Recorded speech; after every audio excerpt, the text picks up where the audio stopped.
वृक्षलता आदि को स्थावर लिंग कहते हैं और कृमि कीट आदि को जगम लिंग कहते हैं। स्थावर लिंग की सींचने आदि द्वारा सेवा करनी चाहिए और जगम लिंग को आहार एवं जल आदि देकर तृप्त करना उचित है। उस स्थावर जगम जीवों को सुख पहुंचाने के अनुरक्त होना भगवान शिव का पूजन है, ऐसा विद्वान पुरुष मानते हैं। यूं चराचर जीवों को ही भगवान शंकर के प्रतीक मानकर उनका पूजन करना चाहिए।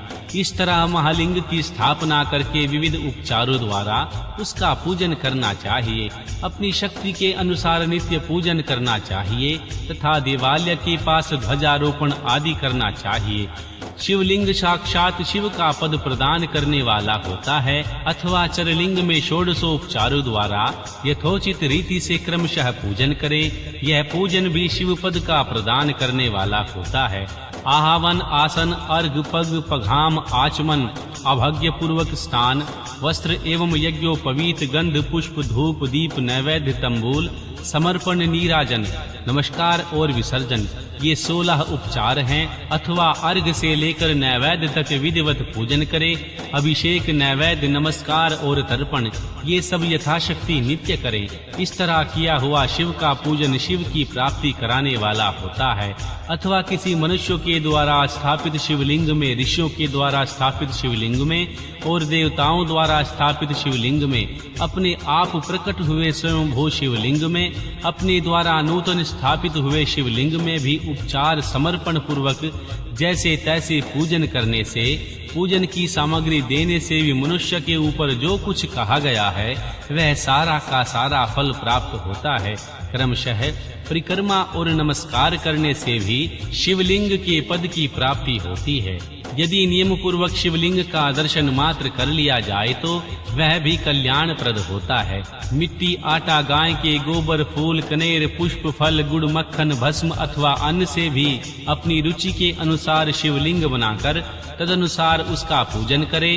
अथवा प्रतिदिन 10,000 प्रणव मंत्र का जाप करके अथवा दोनों संध्याओं के समय एक सहस्त्र प्रणव का जप किया जाए तो यह क्रमशः शिव पद की प्राप्ति कराने वाला होता है, ऐसा जानना चाहिए। जब काल में मकरांत प्रणव का उच्चारण मन की शुद्धि कराने वाला होता है, समाधि में मानसिक जप का विधान है तथा अन्य सब समय भी उपासु जप ही करना चाहिए। नाद और बिंदु से युक्त ओमकार के उच्चारण को विद्वान पुरुष समान प्रणव कहते हैं। यदि प्रतिदिन आदर पूर्वक 10,000 पंचाक्षर मंत्र का जाप किया जाए अथवा दोनों संध्याओं के समय एक सहस्त्र जाप ही कर लिया जाए, उसे शिव की प्राप्ति कराने वाला समझना चाहिए। ब्राह्मणों के लिए आदि में प्रणव से युक्त पंचाक्षर मंत्र अच्छा बताया गया है। कलश से किया हुआ स्नान, मंत्र की दीक्षा, मातृकाओं का न्यास, सत्य से पवित्र अंत करने वाला ब्राह्मण तथा ज्ञानी गुरु, इन सब को उत्तम माना गया है। द्विजों के लिए नमः शिवाय के उच्चारण का विधान है। द्विज 13 के लिए अंत में नमः शिवाय पद के प्रयोग की विधि है, अर्थात वे शिवाय नमः इस मंत्र का उच्चारण करें। स्त्रियों के लिए भी कहीं कहीं विधि पूर्वक नमोस्त उच्चारण का विधान है, अर्थात वे भी शिवाय नमः का ही जाप करें। कोई ऋषि ब्राह्मण की स्त्रियों के लिए नमः पूर्वक शिवाय जाप की अनुमति देते हैं, अर्थात वे नमः शिवाय का जाप करें। पंचाक्षर मंत्र का 5 करोड़ जाप करके मनुष्य भगवान शिव के समान हो जाता है। 1, 2, 3 अथवा 4 करोड़ का जप करने से क्रमशः श्री ब्रह्मा, श्री विष्णु और श्री रुद्र तथा महेश्वर पद का प्राप्त होता है। अथवा मंत्र में जितने अक्षर हैं उनका पृथक पृथक 1 लाख जप करके समस्त अक्षरों का एक साथ ही जितने अक्षर हों उतने लाख जाप करें। इस तरह के जप को शिव पद की प्राप्ति कराने वाला समझना चाहिए। यदि 1000 दिनों में प्रतिदिन 1 सहस्त्र जप के क्रम से पंचाक्षर मंत्र का 10 लाख जाप पूरा कर लिया जाए और प्रतिदिन ब्राह्मण भोजन कराया जाए तो उस मंत्र से अभिष्ट कार्य की सिद्धि होने लगती है। ब्राह्मण को चाहिए कि वह प्रतिदिन प्रातःकाल उठकर 8000 बार गायत्री का जाप करे। ऐसा होने पर गायत्री क्रमशः शिव का पद प्रदान कराने वाली होती है। वेद मंत्रों और वैदिक सूक्तों का भी नियम पूर्वक जाप करना चाहिए। वेदों का पारायण भी शिव पद की प्राप्ति कराने वाला होता है, ऐसा जानना चाहिए। अनन्य जो बहुत से मंत्र हैं, उनका भी जितने अक्षर हों उतने लाख जप करें।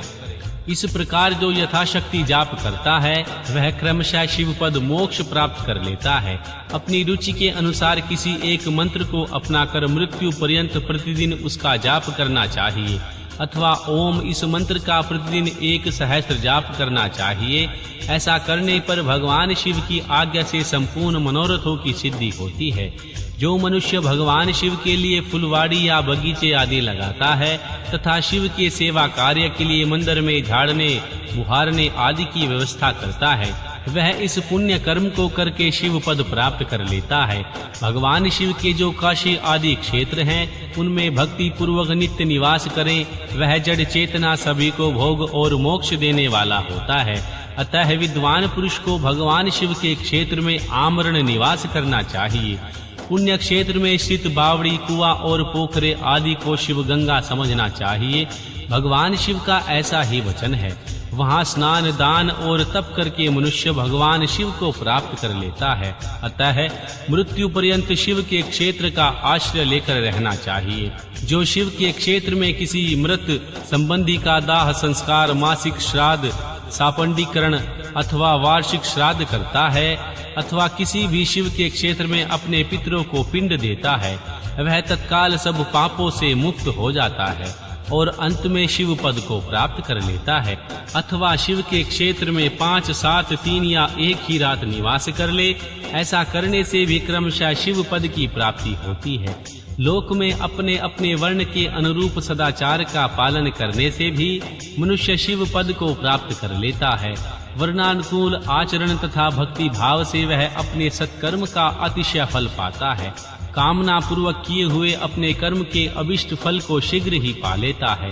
निष्काम भाव से किया हुआ सारा कर्म साक्षात शिव पद की प्राप्ति कराने वाला होता है। दिन के 3 विभाग होते हैं, प्रातः, मध्याह्न और सायंहन। इन तीनों में क्रमशः एक एक प्रकार के कर्म का संपादन किया जाता है। प्रातः काल को शस्त्र विहित नित्य कर्म के अनुष्ठान का समय जानना चाहिए। मध्य काल सकाम कर्म के लिए उपयोगी है और सायंकाल शांति कर्म के लिए उपयुक्त जानना चाहिए। इसी प्रकार रात्रि में भी समय का विभाजन किया गया है। रात के 4 पहरों के बीच जो 2 प्रहर हैं, उन्हें निशीथ काल कहा गया है। विशेषतः है उसी काल में की हुई भगवान शिव की पूजा अभिष्ट फल को देने वाली होती है। ऐसा जानकर कर्म करने वाला मनुष्य यथोक्त फल का भागी होता है। विशेषतः कलयुग में कर्म से ही फल की सिद्धि होती है।